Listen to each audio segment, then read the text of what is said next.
आज हम बताने जा रहे हैं कि बालक जब घर में जन्म होता है तो हर उसके जन्म तिथि के दिन चांद्रमास के हिसाब से जप होम आदि करना चाहिए, जिससे बालारिष्ट जो ग्रह होते हैं वो शांत होते हैं।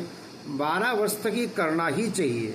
बच्चे के पिता को ये कहा जाता है कि चिकित्सा से, अन्य और प्रकार से, पूजा पाठ से बालक की रक्षा करें, क्योंकि जन्म से 8 वर्ष तक बालारिष्ट योग होता है।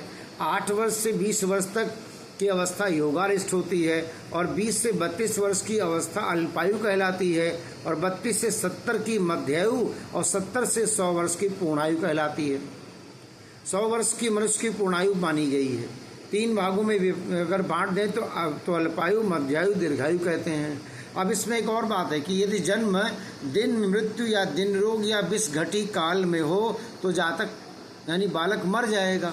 अब दिन मृत्यु क्या होता है?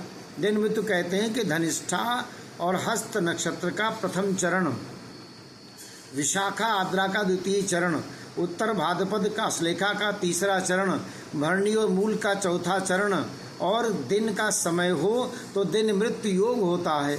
रात्रि में जन्म हो तो दोष नहीं होगा। दिन रोग किसे कहते हैं? अश्लेषा उत्तर भाद्रपद का प्रथम चरण, भरणी और मूल द्वितीय का चरण, उत्तर फाल्गुनी श्रवण का तीसरा चरण, स्वाति मृगशिरा का चौथा चरण।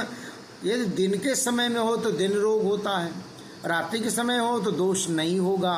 तो ये बात कही जाती है। ऐसे विष घटी है कि प्रत्येक नक्षत्र में 4 घटी का समय विष घटी होता है। जैसे अश्विनी में 50 से 54 घटी के बीच का, भरणी में 24 से 48 के घटी का और कृत्तिका नक्षत्र में 30 घटी से 34 घटी, रोहिणी नक्षत्र में 40 घटी से 44 घटी के, मृगशिरा में 14 से 18 घटी के बीच में, आद्रा में 21 से 25 घटी के बीच में, पुनर्वसु में 30 से 34 घटी के बीच में, पुष्य नक्षत्र में 20 से 24 घटी के बीच में, अश्लेषा में 32 से 36 घटी के बीच में, मघा नक्षत्र में 30 से 34 घटी के बीच में, पूर्वा फाल्गुनी में 20 से 24 के बीच में, उत्तर फाल्गुनी में 18 से 22, हस्त में 21 से 25, चित्रा में 20 से 24, स्वाति में 14 से 18, विशाखा में 14 से 18, अनुराधा में 10 से 14, ज्येष्ठा में 14 से 18, मूल में 56 से 60, पूर्वाषाढ़ में 24 से 28, उत्तराषाढ़ में 20 से 24,